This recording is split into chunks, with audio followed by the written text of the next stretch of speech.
diambil dari Kisah Para Rasul pasal pertama. Kisah Para Rasul 1. Mari kita buka kitab kita bersama. Kita akan membaca 2 perikop mulai ayat 1 sampai ayat 11. Bapak Ibu silakan simak, saya membacakannya di dalam nama Tuhan Yesus. Roh Kudus dijanjikan, hai Theophilus, dalam bukuku yang pertama, aku menulis tentang segala sesuatu yang dikerjakan dan diajarkan Yesus. Ini ditulis oleh Dr. Lukas. Bukunya yang pertama adalah kitab Lukas, dan Kisah Para Rasul ini adalah bukunya yang kedua. Pada hari ayat kedua, sampai pada hari ia terangkat. Sebelum itu, ia telah memberi perintahnya oleh Roh Kudus kepada rasul-rasul yang dipilihnya, kepada mereka yang menunjukkan dirinya setelah penderitaannya selesai, dan dengan banyak tanda ia membuktikan bahwa ia hidup. Amin. Dengan banyak tanda Tuhan Yesus membuktikan bahwa Tuhan Yesus Allah yang hidup. Amin, saudara. Jadi saudara sakit, saudara berseru pada nama Yesus, Tuhan Yesus dengar. Saudara lemah, saudara panggil nama Yesus, Tuhan Yesus ada. Saudara menangis, saudara berseru pada nama Yesus, Tuhan Yesus peduli. Dia hidup. Sebab selama 40 hari ia berulang-ulang menampakkan diri dan berbicara kepada mereka tentang kerajaan Allah. Pada suatu hari ketika ia makan bersama-sama dengan mereka, ia melarang mereka meninggalkan Yerusalem dan menyuruh mereka tinggal di situ menantikan janji Bapa. Ya, demikian katanya, telah kamu dengar daripadaku, sebab Yohanes membaptis dengan air, tetapi tidak lama lagi kamu akan dibaptis dengan Roh Kudus. Yang percaya firman ini buat kita, katakan amin. Saya lanjutkan ayat 6. Maka bertanyalah mereka yang berkumpul di situ, Tuhan, maukah Engkau pada masa ini memulihkan kerajaan bagi Israel? Jawabnya, Engkau tidak perlu mengetahui masa dan waktu yang ditetapkan Bapa sendiri menurut kuasanya. Kita tidak perlu bingung kapan waktunya. Yang harus menjadi fokus kita ada di ayat 8. Tetapi kamu akan menerima kuasa kalau Roh Kudus turun ke atas kamu, dan kamu akan menjadi saksiku di Yerusalem dan di seluruh Yudea dan Samaria dan sampai ke ujung bumi. Ayat 9. Sesudah ia mengatakan demikian, terangkatlah ia, disaksikan oleh mereka, dan awan menutupnya dari pandangan mereka. Ketika mereka sedang menatap ke langit waktu ia naik itu, tiba-tiba berdirilah 2 orang yang berpakaian putih dekat mereka dan berkata kepada mereka, hai orang-orang Galilea, mengapakah kamu berdiri melihat ke langit? Yesus ini yang terangkat ke sorga meninggalkan kamu akan datang kembali dengan cara yang sama seperti kamu melihat dia naik ke sorga. Amin. Yang menjadi fokus kita pada pagi hari ini, Bapak Ibu Saudara, itu mulai ayat 9, 10 dan ayat ke-11. Tuhan berkenan, kita akan lanjutkan pengajaran firman Tuhan dari Kisah Para Rasul pasal 1. Amin, Bapak Ibu. Dari ayat 9, 10 dan 11 secara khusus dan secara umum, dari ayat 1 sampai ayat 11, Papa Mama, Kakak Adik, kita bisa mempelajari atau kita bisa merenungkan 3 hal penting. Hal yang pertama, Bapak Ibu Saudara, bahwa kenaikan Tuhan Yesus ke surga itu menunjukkan bahwa Tuhan Yesus akan datang kedua 2 kali. Amin. Saya ulangi Bapak Ibu Saudara, hari ini kita merayakan kenaikan Tuhan Yesus ke surga. Apa maknanya Bapak Ibu Saudara? Maknanya yang pertama, bahwa sebagaimana Tuhan Yesus terangkat naik ke surga, maka Tuhan Yesus pun akan turun, akan datang kembali bagi saudara dan bagi saya. Amin. Bapak Ibu yang terkasih dalam Tuhan Yesus Kristus, Alkitab mencatat 3 orang selain Tuhan Yesus yang sudah pernah ke surga. Yang pertama Henok. Henok naik ke surga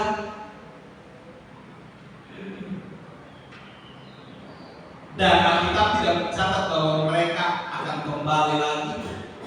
Dia akan kembali Henok. Orang yang kedua adalah Elia.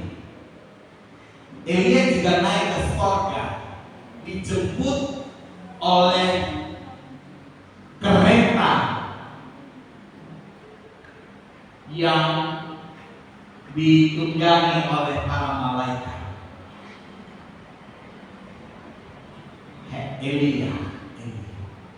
Dan yang ketiga, manusia biasa yang naik ke surga itu Paulus. Paulus pun hanya 1 kali saja. Jadi kalau ada zaman sekarang Bapak Ibu dengar pendeta bilang, saya minggu lalu diangkat Tuhan ke surga, lalu tadi pagi Tuhan angkat lagi, luar biasa sekali ya, naik turun surga. Ajaib. Itu cocok kita bilang pada dia apa? Lah abangku. Menyala pendeta itu. Ajaib sekali karena Paulus saja yang hamba Tuhan luar biasa itu naik ke surga 1 kali saja. Tapi yang membedakan mereka naik ke surga dengan Tuhan Yesus naik ke surga, perhatikan Bapak Ibu Saudara. Manusia, Henok, Paulus, Elia, mereka diangkat. Tuhan yang mengangkat mereka. Tapi Yesus yang pergi sendiri. Alkitab katakan dia terangkat, disaksikan oleh mereka sampai awan menutupi. Bapak Ibu Saudara yang terkasih, yang luar biasa adalah 2 orang yang tiba-tiba hadir berpakaian putih. Ini adalah malaikat Tuhan yang diutus untuk menyampaikan berita bagi orang-orang yang menyaksikan kenaikan Tuhan Yesus. Ini adalah berita dari surga bahwa Tuhan Yesus akan datang kembali sama seperti dia naik ke surga. Bapak Ibu Saudara, minggu lalu kita sempat singgung tentang kedatangan Tuhan Yesus yang kedua kali. Iya kan? Dan Bapak Ibu Saudara, berkaitan dengan kedatangan Tuhan, sudah seyogyanya, sudah seharusnya dirindukan oleh kita sebagai gereja Tuhan. Bayangkan ya, kalau saya pergi tugas misalnya saudara, lalu ibu gembala tidak merindukan saya kembali. Lagu yang harus dinyanyikan apa? Betapa di hatiku, ya kan saudara? Sudah paham saudara? Nah, Alkitab mencatat kita ini calon mempelai Kristus. Tuhan Yesus ini terkasih jiwa kita, saudara. Kalau ada orang Kristen yang tidak merindukan kedatangan Tuhan yang kedua kali, ini tanda ya, bahwa orang Kristen tersebut harus dipulihkan. Saudara perhatikan Bapak Ibu, Alkitab katakan dalam Wahyu 22 ayat 20,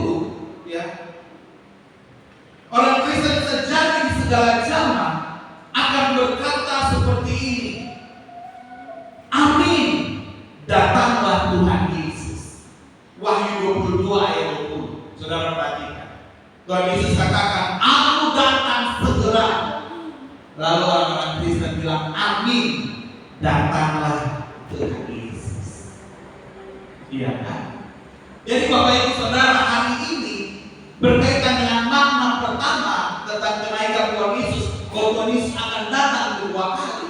Kita diingatkan Tuhan, adakah kita memiliki kerinduan untuk bertemu dengan Tuhan lagi? Haleluya, saudara. Ini pertanyaan yang sangat dalam maknanya. Tanyakan pada diri saudara sendiri. Saya pun tanya pada diri saya, adakah saya memiliki kerinduan untuk bertemu dengan Tuhan Yesus ketika Tuhan Yesus datang kedua kali? Kalau tidak ada kerinduan untuk bertemu dengan Tuhan Yesus, kalau kita rasanya, sudahlah, buat apa juga ketemu? Nah, itu tanda tanya, Bapak Ibu Saudara. Firman Tuhan pagi hari ini datang, Bapak Ibu, karena firman Tuhan, karena Tuhan Yesus sayang kita. Tuhan Yesus mau melalui firman yang mengingatkan kita, ayo saudara, pupuk kerinduan, mulai saudara bangkitkan kerinduan. Kalau kita baca kitab Kidung Agung, Bapak Ibu Saudara, itu tentang pujian mempelai wanita kepada mempelai pria kepada mempelai wanita, kitab-kitab puisi orang yang lagi jatuh cinta. Itu menggambarkan gereja Tuhan dengan Tuhan. Sudah seyogyanya, sudah seharusnya gereja Tuhan itu memiliki kerinduan. Tuhan, kami rindu bertemu dengan Engkau. Iya kan? Soal bertemu caranya bagaimana itu beda cerita ya, saudara. Minimal Bapak Ibu Saudara punya kerinduan bersekutu dengan Tuhan. Jadi waktu menyembah Tuhan, menyembah sungguh-sungguh. Waktu berdoa, waktu panggil Tuhan, panggil namanya sungguh-sungguh, saudara. Iya kan? Amin, Bapak Ibu Saudara. Jadi orang Kristen harus menantikan dan mengharapkan kedatangan Kristus dalam kehidupan. Dalam kehidupan kita sehari-hari, kita harus rindu setiap hari Tuhan Yesus ada di kita rumah. Amin. Waktu kita keluar berbisnis, berusaha, kita harus rindu bahwa Tuhan Yesus ada di tempat usaha kita. Amin. Kita berjalan, Bapak Ibu Saudara, dengan kendaraan, kita harus merindukan Tuhan ada dengan kita dalam kendaraan. Saya ingat satu kisah, Bapak Ibu. Seorang remaja di luar negeri, ya, waktu dia akan keluar dengan teman-temannya dengan mobil, orang tuanya nasihatkan dia, jangan lupa undang Yesus berjalan bersama kalian. Lalu apa yang dia katakan? Sayang sekali mama, tempat sudah penuh kecuali Tuhan Yesus mau duduk di bagasi belakang. Saudara, tidak sampai setengah jam mobil ini melaju, terjadi kecelakaan yang dahsyat. Alhasil semua yang dalam mobil itu meninggal, Bapak Ibu Saudara. Mobilnya hancur, Bapak Ibu, kecuali bagasi belakang. Mengerikan ya Bapak Mama ya. Ngeri sekali. Ngeri sekali. Itu mirip dengan kisah yang saya ceritakan terjadi di daerah Sikumana kan. Ada sementara ibadah pemuda remaja, baik tua datang gas pakai motor revo mungkin weng mam tua keluar taruh Alkitab di atas pohon. Pada pohon beringin, cabangnya itu pendek-pendek, jadi taruh Alkitab di situ. Jalan naik, daerah belok sana, lurus terus. 3-setengah jam celah Bapak Ibu Saudara. Mau bicara keduanya meninggal. Yang nona ini antara Alkitab yang ada ibadah pemuda lalu dia keluar, dicari jenazahnya, sulit ketemu. Cari ketemu di mana Bapak-bapak? Di atas pohon. Jadi lihat, ini membuktikan bahwa kita harus terus merindukan Tuhan. Dalam stok yang kecil kita merindukan Tuhan. Setiap waktu kita kemana kita minta Tuhan Yesus ada. dalam skop yang lebih luas, dalam arti yang lebih luas, kita rindu kedatangan Tuhan yang kedua kali. Amin. Rindukan Bapak Ibu Saudara, miliki pengharapan akan kedatangan Tuhan. Saudara bisa catat ayat-ayat Bapak Ibu Saudara, Lukas 12 ayat 45. Ya. Hamba yang setia akan menantikan kedatangan Tuhan. Jadi kalau kita sudah tidak memiliki kerinduan bertemu dengan Tuhan, ada kemungkinan kita tidak masuk kategori hamba yang setia. Tapi puji Tuhan, kehadiran papa mama kakak adik semua pada hari ini menunjukkan bahwa kita merindukan kehadiran Tuhan dalam hidup kita. Amin. Haleluya. Tuhan Yesus memberkati kehadiran saudara. Jadi saudara, setelah sebentar pulang dari tempat ini, setiap kali saudara lihat langit, milikilah kerinduan Tuhan datang kedua kali, jemput kami. Sakit penyakit hilang, amin saudara. Air mata hilang, kesakitan hilang saudara, ketika Tuhan menjemput kita. Makna yang kedua Bapak Ibu Saudara, saya tidak akan bicara panjang lebar.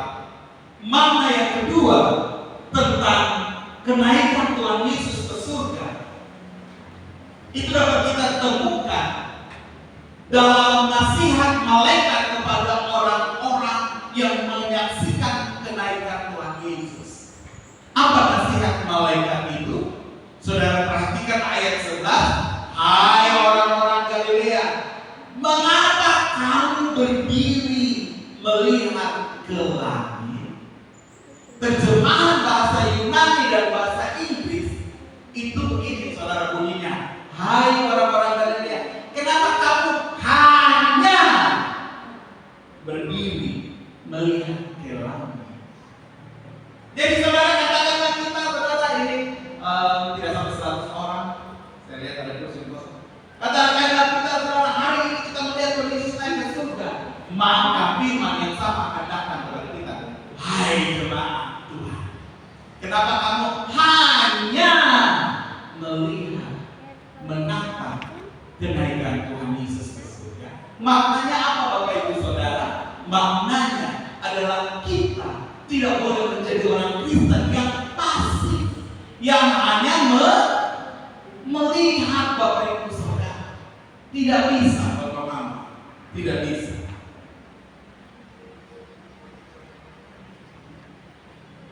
Saudara perhatikan, ada kata yang penting yang diulang-ulang oleh malaikat ini.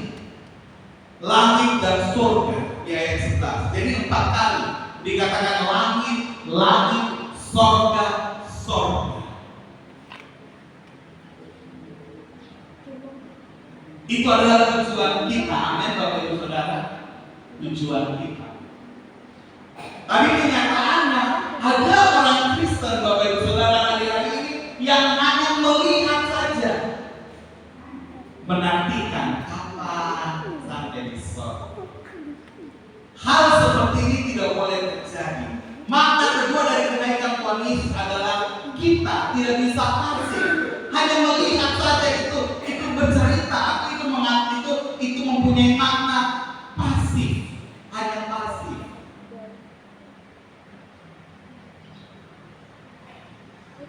Minggu lalu di Sumpah Bapak Ibu, waktu kami pergi melayani, saya masih tegur salah satu adik-adik di pastori Bapak Ibu. Jadi dia lagi duduk, terus saya mau duduk di kursi.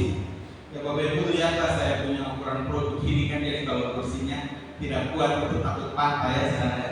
Saya duduk begini di kursi kayaknya patah. Padahal itu kan belum makan, apalagi kalau sudah makan kan. Jadi saya mau ganti kursi, lagi cari kursi. Jadi ada seorang hamba Tuhan yang dia aktif, dia yang cari kursi, padahal orang tua lagi dan kita apa. Jadi saya tegur anak dalam pastori, kamu hanya lihat saja, tidak bisa seperti itu. Masa orang tua yang berdiri dari kursi, kalian yang muda yang aktif. Saudara lihat, ini makna lihat saja. Ya kan? Kalau ya saudara, contoh lain saudara, misalnya Bapak Ibu,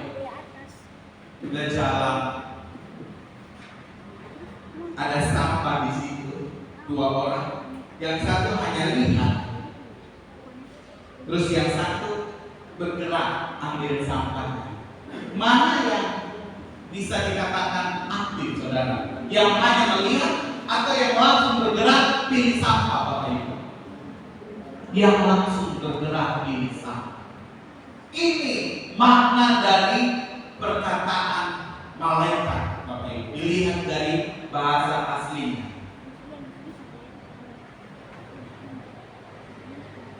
Kaihos atenitonses esaneiston oranon. Saudara bingung kan? Saya juga bingung. Itu bahasa Yunani. Tidak usah diikuti karena nanti semua bingung.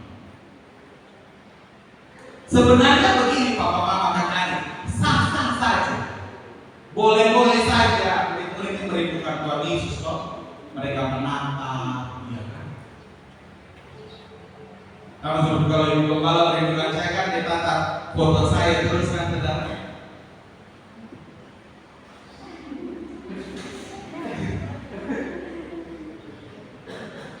Jadi murid-murid menatap Tuhan yang sudah naik ke surga. Boleh, silakan. Tapi Bapak Mama kata adik, tidak bisa hanya sebatas itu. Tidak bisa. Tidak bisa. Kenapa Bapak Ibu Saudara? Karena mereka menatap langit sedemikian rupa sampai mereka ini lupa tugas yang diberikan, Bapak Ibu Saudara. Tadi ayat pertama sampai ayat 11 kita baca, saudara, dikatakan apa Bapak Ibu Saudara? Dikatakan kamu nanti terima kuasa, lalu kamu harus beritakan Injil. Iya kan Bapak Ibu? Kamu harus menjadi saksi. Nah, peringatan malaikat ini mengingatkan mereka bahwa besok kalau hanya lihat saja bagaimana, tidak bisa, tidak boleh seperti ini.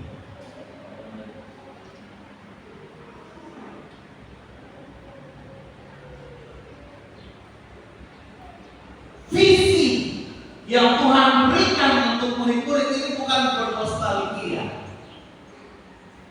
Nostalgia lah, ya. Orang tua kalau bilang, "Apa kembali juga tua ya?" Itu tidak bisa ditipu. Visi yang diberikan bagi kita itu bukan nostalgia. Nostalgia itu boleh saja, tapi jangan terlalu dengan nostalgia. Pertanyaan sekarang, apa yang kita lakukan setelah Tuhan Yesus naik ke surga? Amin, Bapak Ibu Saudara. Filipi 2 ayat 12 sampai 14 dikatakan begini, saudara-saudara yang kekasih, kamu senantiasa taat, karena itu tetaplah kerjakan keselamatan. Kerjakan aktif Bapak Ibu Saudara, lakukan sesuatu untuk Tuhan. Do something, buat sesuatu Bapak Ibu. Saudara buat sesuatu untuk Tuhan, Tuhan catat bagi masa depan saudara. Serius. Saudara buat sesuatu untuk saya tidak bisa balas. Saya terbatas membalas kebaikan Bapak Ibu Saudara. Tapi kalau saudara buat untuk Tuhan, wah, itu yang dimaksudkannya kerjakan keselamatan. Kita tidak bisa menjadi orang Kristen pasif. Ini diulang-ulang Bapak Ibu Saudara dari mimbar gereja. Tidak bisa Bapak Ibu Saudara. Saudara kalau mau Tuhan aktif memberkati saudara, maka saudara pun harus aktif memuliakan Tuhan. Amin. Terlalu banyak Alkitab catat bagaimana orang Kristen itu harus aktif. Bahkan saudara, saya pernah bercerita tentang pahlawan Daud. Itu unik sekali Bapak Ibu Saudara. Alkitab catat inilah daftar pahlawan Daud, inilah daftar pahlawan Daud dengan kehidupan kepahlawanan mereka. Lalu sampai satu ayat, stop di ayat itu. Alkitab kemudian menceritakan tentang ketika Daud haus. Mungkin siang-siang panas, Daud haus saudara. Daud duduk menghayal. Saya pernah sampaikan, saya ingat saudara. Daud kalau duduk menghayal, kalau minum air dari sumur Yakub. Seperti saudara dan saya biasa kalau menghayal makan es krim gitu kan saudara. Mungkin sumur Yakub ini dia ada di bawah pohon yang besar sehingga airnya selalu segar. Mungkin Bapak Ibu Saudara. Zaman itu kan belum ada S1 Saudara. Apalagi Mitsui tidak ada. Mitsui atau Mitsui ya? Mitsui ya? Saya tidak tahu. Jangan diajak kan? Ajak aja kalau pembala. Ajak apa? Acu ya? Mitsui ya? Aja kalau Bapak Gembala tahu. Masa Bapak Gembala ngomong ini tempat SD saja salah-salah kan kejadiannya kan? Zaman itu belum ada Bapak Ibu. Jadi dalam menghayalnya sumur, air sumur. Nah yang menjadi masalah sumur waktu itu Bapak Mama kakak adik itu ada di daerah kekuasaan musuh. Orang Filistin lagi menduduki daerah itu. Daud hanya menghayal, Daud tidak minta. Tapi salah satu pahlawannya dengar keinginan Daud, langsung dia jalan Bapak Ibu, dia korbankan, dia pertaruhkan nyawanya, dia ambil itu air, dia bawa ke Daud. Waktu Daud lihat Bapak Ibu air ini, Daud haus tapi Daud bilang ini air itu pertaruhkan hubung darah, dia terserahkan ini, atau kasih korban curahan untuk Tuhan. Itu kisah sepotong saja, lalu lanjut tentang kisah pahlawan, nama-nama pahlawan Daud. Apa yang Tuhan mau maksudkan Bapak Ibu Saudara?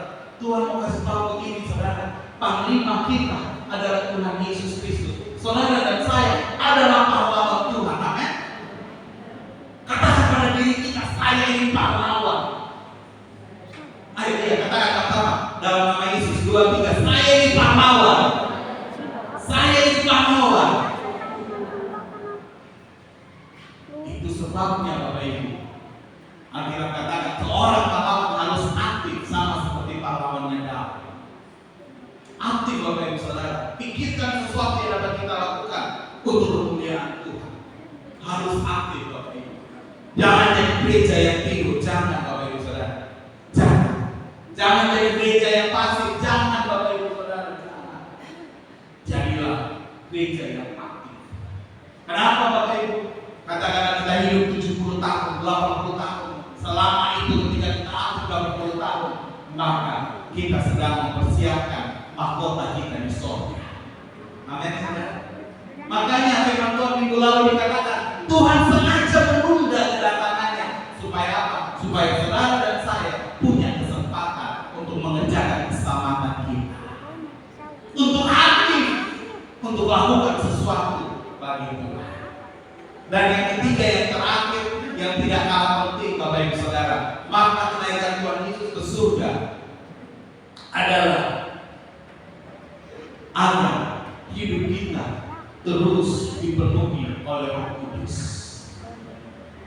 Amin Bapak Ibu Saudara. Menarik Bapak Ibu. Kenapa? Karena dalam kitab Lukas Bapak Ibu Saudara,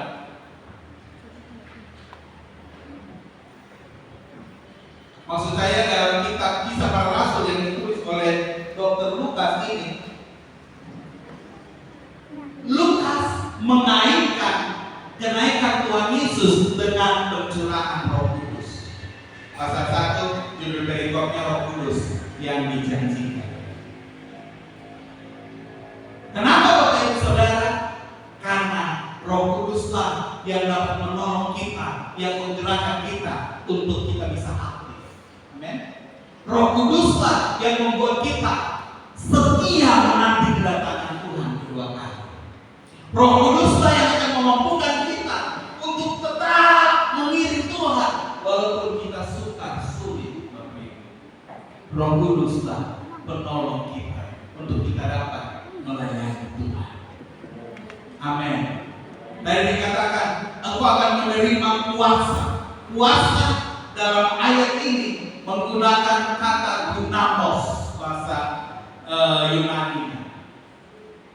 Dunamos inilah yang kemudian menjadi bahasa Inggris dynamic dan menjadi bahasa Indonesia dinamik, meledak Bapak Ibu.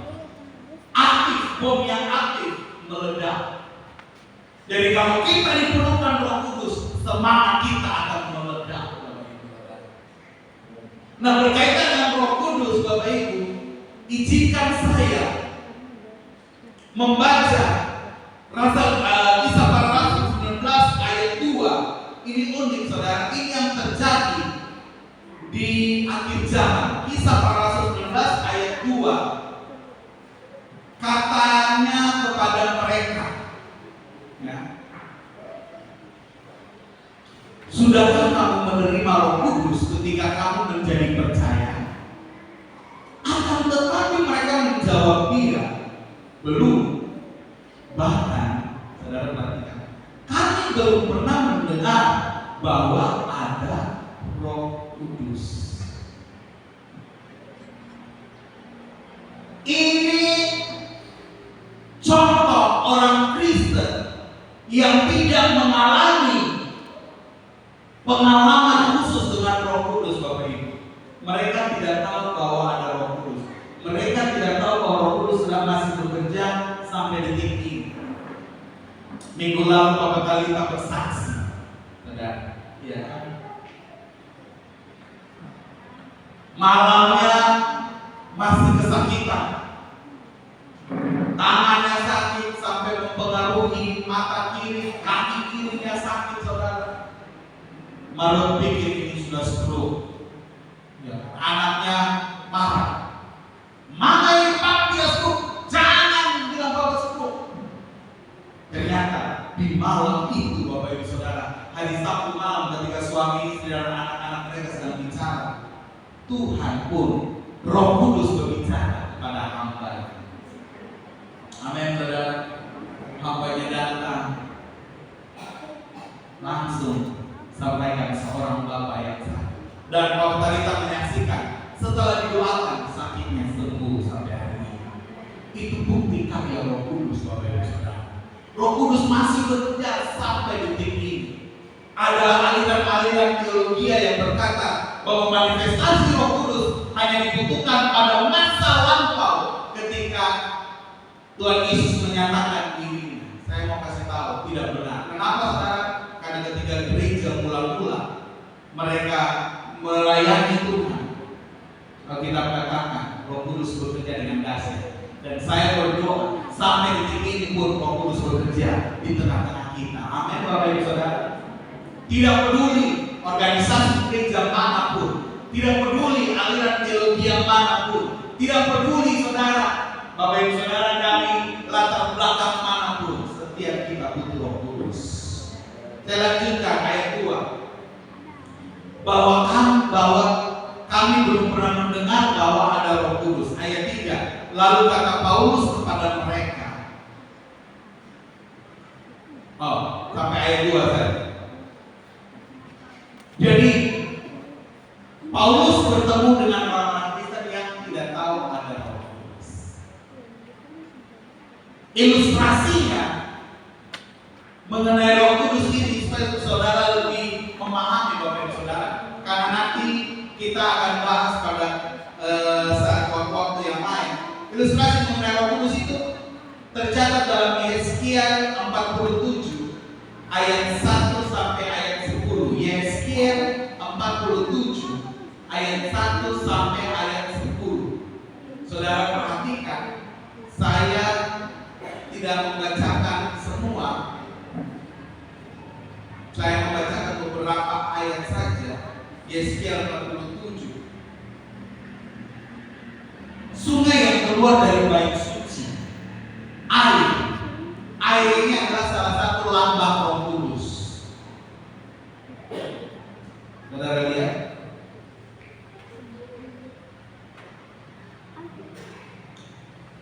kemudian dia membawa aku kembali ke pintu bait suci, dan sungguh ada air keluar dari bawah lambang pintu bait suci itu dan mengalir menuju ke timur. Ini berbicara tentang Roh Kudus yang berkarya dalam perkumpulan orang percaya. Ya, saudara.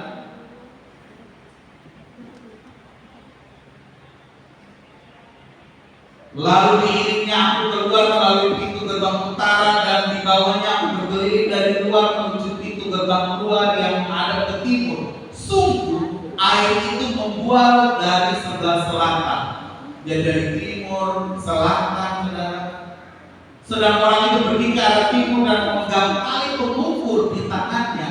Ia mengukur 1000 hasta dan menyuruh aku masuk dalam air itu. Saudara lihat, Yesaya disuruh masuk dalam air. Papa, mama, kakak, adik, saudara, firman yang sama datang kepada kita pagi hari ini. Kenaikan Tuhan Yesus ke surga itu pesannya bagi kita itu sama, masuk ke dalam air itu, masuk Bapak Ibu Saudara. Dan hari ini kehadiran saudara di sini, saya yakin saudara sudah mulai masuk dalam air itu, amin. Tapi masih ada lanjutan, saudara lihat, Yeskiel masuk ke dalam air sampai di pergelangan kaki. Yeskiel hanya masuk sampai pergelangan kaki.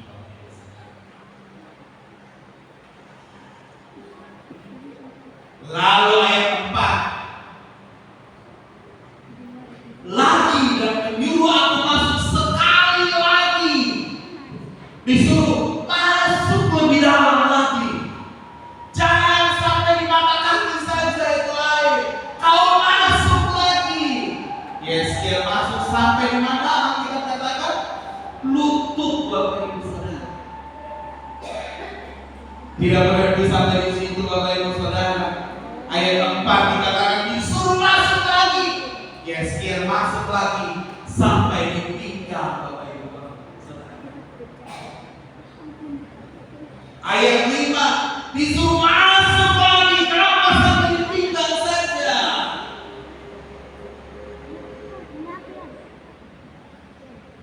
Akhirnya saudara, dia masuk sampai tidak bisa berjalan lagi. Kenapa? Karena airnya sudah meninggi sehingga orang dapat berenang. Suatu sungai yang tidak dapat diseberangi lagi. Saudara baca ini ayat, di mana air sungai itu berjalan, pohon-pohon yang kering menjadi hidup. Di mana air itu lewat, saudara, tanaman-tanaman subur. Bahkan dikatakan air itu lewat padang gurun, dan padang gurun itu menjadi sungai yang mengalir, ada kehidupan. Bahkan dikatakan air itu sampai di laut mati, kadar garamnya tinggi. Tapi apa saudara? Laut mati itu kemudian berubah menjadi air yang penuh dengan kehidupan. Bapak Ibu Saudara, ini adalah gambaran gereja Tuhan. Roh Kudus bukan masuk ke dalam kita, bukan memenuhi kita setengah-setengah, bukan Bapak Ibu Saudara. Roh Kudus itu pribadi, dia utuh Bapak Ibu. Dia pribadi yang utuh. Dia bukan masuk kita setengah-setengah. Yang masuk setengah-setengah itu kita Bapak Ibu. Jadi pengalaman dipenuhkan Roh Kudus itu sama dengan Yeskiel 47 di ayat 5. Dia masuk sampai penuh, tidak bisa berjalan lagi. Dia penuh, air itu memenuhi dia. Itu yang dimaksud dengan kepenuhan Roh Kudus. Alkitab mengatakan adalah lebih baik aku naik ke surga supaya Roh Kudus dicurahkan bagi saudara dan saya. Milikilah kerinduan mengalami pengalaman berhadapan dengan mengalami lawatan Roh Kudus. Tradisi kita Bapak Ibu, dalam 10 hari ke depan kita akan berkumpul, kita akan bersekutu. Pada masa-masa atau tahun-tahun yang sebelumnya kita kenal dengan istilah doa 10 malam. Tapi Bapak Ibu Saudara, kita sesuaikan dengan kondisi gereja kita agak jauh dari keramaian, sehingga kalau terlalu malam pun kurang pas Bapak Ibu. Jadi saya kembali pada makna sesungguhnya doa pertemuan fellowship selama 10 hari. Dengan kata lain, selama 10 hari kita akan berkumpul Bapak Ibu. Mulai besok saudara, saya pikir sebaiknya kita berkumpul jam 5 supaya jangan terlalu lama Bapak Ibu. Cuaca lagi tidak begitu baik juga, daripada saudara sakit nanti kan. Jadi mulai jam 5 sore hari Jumat. Tapi karena hari Sabtu Bapak Ibu Saudara sudah biasa ruang pelayan nanti itu sudah sekalian. Hari itu kita sama-sama bersekutu. Hari Minggunya kita berkumpul di tempat ini jam 8 pagi. Itu sudah satu kali. Hari Senin kita kembali jam 5. Hari Selasa, hari Rabu ada ibadah rumah tangga. Kita berkumpul di tempat ibadah rumah tangga ini. Tujuannya apa Bapak Ibu? Tujuannya kita akan merenungkan lebih dalam lagi mengenai Roh Kudus. Kita akan belajar mengenai pribadi Roh Kudus. Kita akan minta Roh Kudus memenuhi kita. Kita akan minta Tuhan, kami mau masuk dalam sungai ini. Amin Bapak Ibu Saudara. Amin. Jangan sampai kita sama seperti firman Tuhan yang tadi kita baca. Paulus tanya, sudah dipenuhkan Roh Kudus? Kami tidak tahu ada Roh Kudus.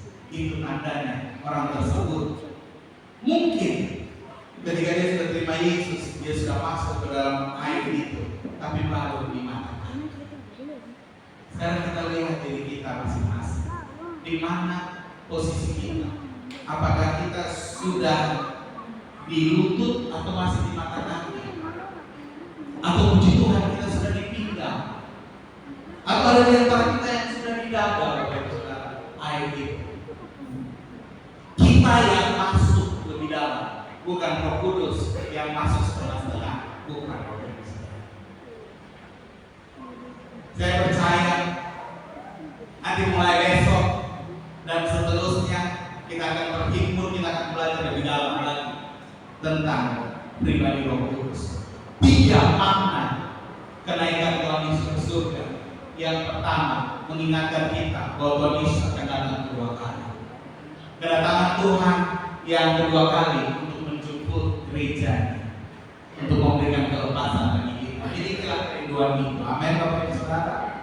Dan makna yang kedua tentang kenaikan Tuhan Yesus ke surga adalah sebagaimana kita sudah dengar beberapa minggu lalu, bahkan minggu lalu, kita harus menjadi orang Kristen yang aktif.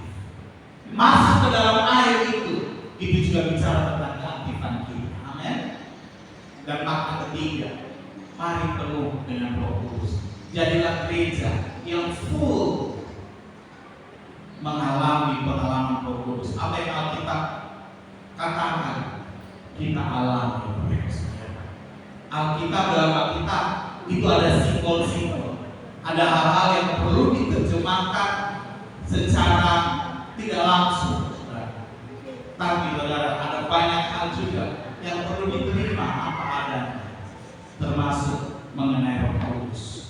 Kepenuhan Roh Kudus, pekerjaan Roh Kudus itu bukan bahasa simbol. Roh Kudus bekerja sampai detik ini. Mari Bapak Ibu Saudara, kita merayakan kenaikan Tuhan dengan menerapkan 3 hal ini. Ulangi bersama saya. Pertama, Bapak Ibu Saudara, Tuhan akan kembali. Tuhan Yesus kita hidup, dia akan kembali, miliki kerinduan untuk bertemu dengan Tuhan. Yang kedua, kita harus menjadi orang Kristen yang aktif, Bapak Ibu Saudara.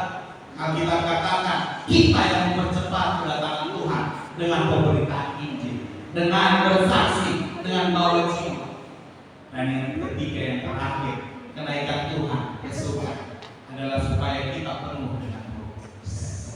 Dan Yesus memberkati kita, yang mengundang para tim pelayan maju ke depan, para pemusik. Kita sembah Tuhan, kita bersyukur kepada Tuhan buat firman Tuhan. Haleluya. Terima kasih.